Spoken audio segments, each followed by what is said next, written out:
Lumapit kay Jesus ang isang tagapagturo ng kautusan upang subukin siya. Nagtanong siya, "Guro, ano po ang dapat kong gawin upang magkaroon ng buhay na walang hanggan?"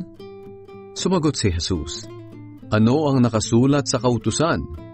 Ano ang nababasa mo roon?"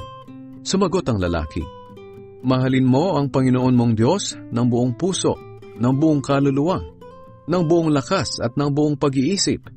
At mahalin mo ang iyong kapwa tulad ng pagmamahal mo sa iyong sarili." "Tama ang sagot mo," sabi ni Jesus. "Gawin mo iyan at magkakaroon ka ng buhay na walang hanggan." Pero ayaw mapahiya ng tagapagturo, kaya nagtanong ulit siya, "At sino naman po ang kapwa ko?" Bilang sagot sa kanya, nagkwento si Jesus. May isang taong papunta sa Jericho galing sa Jerusalem. Habang naglalakad siya, hinarang siya ng mga tulisan. Kinuha nila ang mga dala niya, pati na ang suot niya. Binugbog nila siya at iniwang halos patay na sa tabi ng daan. Nagkataong dumaan doon ang isang pari. Nang makita niya ang taong nakahandusay, lumihis siya at nagpatuloy sa kanyang paglalakad. Napadaan din ang isang Levita at nakita niya ang tao, pero lumihis din siya sa kabilang daan at nagpatuloy sa kanyang paglalakad.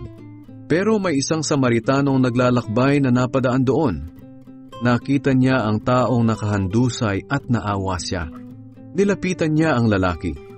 Hinugasan ng alak ang sugat, binuhusan ng langis, at saka binendahan.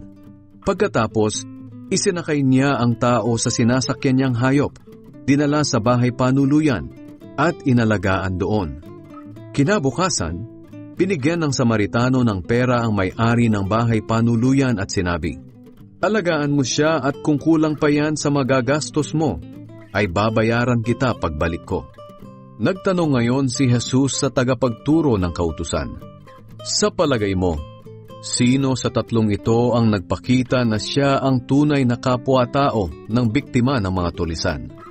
Sumagot siya, "Ang tao pong nagpakita ng awa sa kanya." Sinabi sa kanya ni Jesus, "Lumakad ka at ganoon din ang gawin mo."